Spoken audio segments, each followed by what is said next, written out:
So as you can see here, we got the rake hooked up to our mower tractor, and I'm working on currently raking some corn stalks together here. So this is one of the fields that we had shell corn in, so that's why there's all the stalks that be raked up here and stuff. So we're gonna rake these up and use them for bedding. So this stuff got combined about 2 weeks ago, so it was all just about dry. And we were gonna we literally had it, went and got the rake, and then we had like a little shower that got it all wet, so we had to let it dry again. That was on Saturday, and it's Wednesday now, so we're gonna rake it together tonight, and then we're gonna let it with the wind kind of blow through it and the sun beat on it for a couple more days, and we're hoping to maybe go at baling this Thursday or Friday.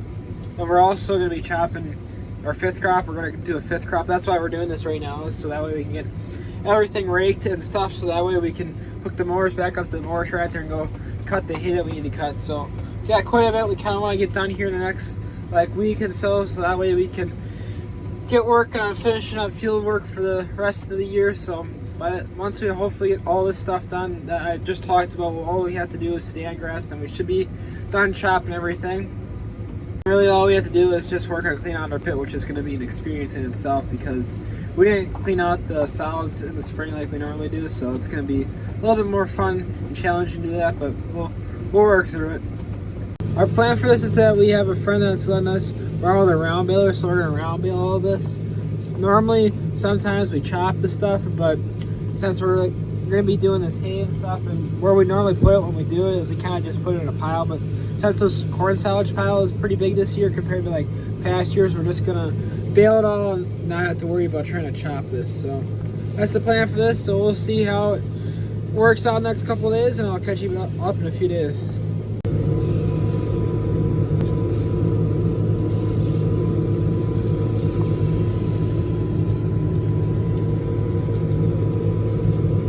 Now we're just working on getting started with our 5th crop here, so I'm going to be running the packer tractor for a little while till my uncle gets here to take over for me. I know the sun is really bright, but there's a truck leaving right there, and we're working on just chopping the field down the road at first, so that way we'll go right close to the farm and we don't have tons of help here as we're getting started. So we're going to work on filling the bunker that we had been feeding out of here, so I'm not sure how much he really has cut for tonight, so we'll chop that field for sure, and then we'll see what else he plans on doing tonight. To be honest, this is the first time I've ran the blade tractor all year, and I didn't really run it all last year, but the year before that I ran a lot, so I'm gonna have to knock some dust off here the first couple of times that I run it here for the few small loads, but I don't think it's gonna take my uncle too long, so that way we can maybe run 3 trucks. I'm not sure what we're really gonna do considering how close we are to the farm here.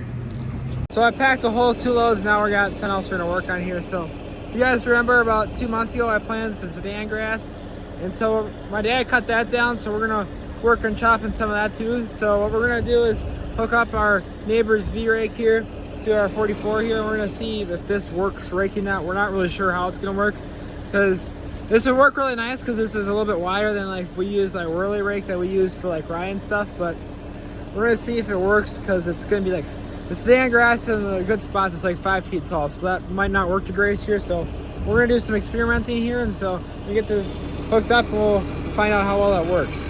So I ran this long enough here tonight where I got everything set, so that way this in theory should work pretty good for this tomorrow. So we're gonna just worry about chopping that field of hay, and then we'll come back and work on this tomorrow. So I'm not sure what I'm gonna be doing tomorrow really, because my dad's hoping we can have enough help where actually we can hook up our baler, and then our friend that's got the baler, we're gonna use the baler, and hopefully we'll be able to run 2 balers baling corn stalks. Then we'll be able to also work at chopping this all tomorrow. So if we can do that, that'd be really nice, because we'll be able to get quite a bit done, so that way we're a step ahead in the harvest. But we'll figure out what we can all figure out tomorrow. This is the 30 acres I planted a while ago in a video here, so we're gonna work on doing this field, and then we got one smaller field that we gotta do yet. So you'll work on this for a while, then I'm working on currently washing the merger because we're done with that for the year. So I'm gonna finish washing that, and then we're gonna park that so that way we can hook that tractor up to the baler, so we can working on baling some corn stalks yet today too. We're just about done with chopping the stand grass and stuff, so one person that is helping us chop is now working on running the round baler here, and I just got the square baler hooked up here. I was raking some of the smaller fields that we were doing here, so that way my brother didn't have to struggle in the small fields. So we're gonna just get started here, and I'm gonna have a little passenger here. We got our brand new puppy that we got today, so she's coming along with the ride, so that way she's not sitting in the house alone. So we'll see how much this we get done. I'm not sure how fast we're gonna really be able to go with the baler here, because it's the first time I've ever baled corn stalks. So we'll see how this goes. So we just got done baling this field that's right behind the buildings here. So this is the field we were working on baling yesterday when I was running our baler. So we were just, doesn't really like corn stalks too much, so we just used their neighbor's round baler here just to work on that. So my dad was running for a while here, and then I just hopped in to do the last bit of this field. Then we got one more field we're gonna go bale, so I'm gonna work on getting moved over there, and we're gonna work on baling that. They got all the round bales picked up, and then they're just gotta pick up all the square bales that I did last night. So we're gonna work on that. It's my dad, one other person are working on picking that up while I get over to this next field here.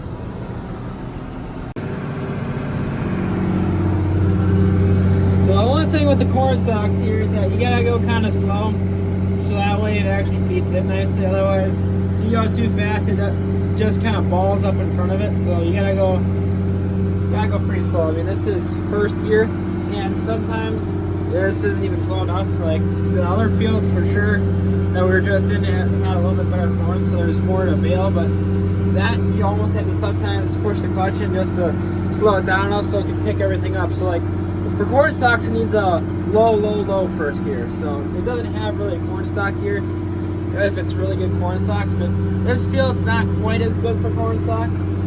So I haven't been struggling quite so much with it. So that is something that you have to deal with here with corn stalks. Is normally with hay, you don't have to worry about this. This is the first time I've actually ran a round baler in general. So I'm not really the one to tell you what works and what doesn't work for this, but that's what I've been told at least. So yeah. So like I said, we finished chopping yesterday, but since we're putting up more feed this year, we had to obviously have more plastic to cover more feed, and we need more tires to hold all the plastic down. And we ran out of tires, so we went to our uncle's that he sold out his cows out a couple of years ago, and so he had extra tires from everything. So I took the silage truck over there, and we loaded it with our fancy tire shooter here.